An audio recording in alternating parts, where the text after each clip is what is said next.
வாழ்க்கையில சில காயங்களை நேரம் கூட ஆற்ற முடியாது. அந்த காயத்தை தந்தவர்கள் தான் நம்ம உயிரோட தொடர்பு வைத்தவர்கள் என்பதால் தான் அது மறக்கவே முடியாது. அன்பு என்றால் சிரிப்பு மட்டும் கிடையாது. சில சமயம் கண்ணீரும் தான். ஆனா அந்த கண்ணீரை புரிந்து கொள்ளக்கூடிய மனிதர் கிடைத்தால்தான் அது உண்மையான அன்பு ஆகும். நினைவுகள் என்றால் அது சில சமயம் மகிழ்ச்சியையும் தரும், சில சமயம் துக்கத்தையும் தரும். ஆனால் பெரும்பாலும் அது நமக்கு வலியைத்தான் தரும். கண்ணீர் வந்தால் அழுதுவிடலாம். ஆனால் மனசு உடைந்து விட்டால் அதற்கு எந்த மருந்தும் இல்லை.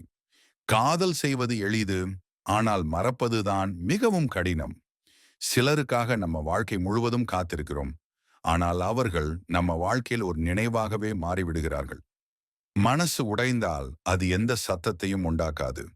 ஆனாலும் அந்த அமைதிதான் மிகப்பெரிய சத்தமாக இருக்கும். சில காயங்கள் உடலில் இல்லை, மனசுல தான் இருக்கும். அதனால் தான் அவை விரைவில் ஆறவே மாட்டாது. வாழ்க்கையில நாம் கற்றுக்கொள்ள வேண்டிய மிகப்பெரிய பாடம், யாரை நம்ப வேண்டும், யாரை அன்பு செய்ய வேண்டும், யாரை விட்டுவிட வேண்டும் என்பதுதான். மனசு நிறைய கனவுகளால் நிரம்பியிருக்கும். ஆனால் சில கனவுகள் உடைந்தவுடன் அந்த மனசும் உடைந்துவிடும். சில நேரங்களில் நம்மை மிகவும் நேசிப்பவர்கள் கூட ஒரு நொடியில் அந்நியர்களாக மாறிடுவார்கள். அதுதான் வாழ்க்கையின் உண்மை. சில உண்மைகள் கண்ணால் தெரியாது, மனசால் மட்டுமே உணர முடியும். அதுவும் வலி வந்தபோதுதான் தெளிவாக தெரியும். சிரிப்புக்கு பின்னால் இருக்கும் வலியை யாரும் பார்க்க மாட்டார்கள். ஆனா அந்த வலியை உணரும் மனசு மட்டும்தான் அதை வாழ்நாள் முழுதும் சுமந்து செல்வது. வாழ்க்கையில சில பேர் நம்ம விட்டு போவதில்லை. ஆனா அவங்க தூரத்துல நம்ம விட்டு போன மாதிரி நடந்து கொள்வாங்க. அதுவே அதிகமான வேதனை தரும். ஒவ்வொரு கண்ணீருக்கும் ஒரு கதை இருக்கும். ஆனால் அந்த கதையை யாரும் கேட்க மாட்டார்கள்.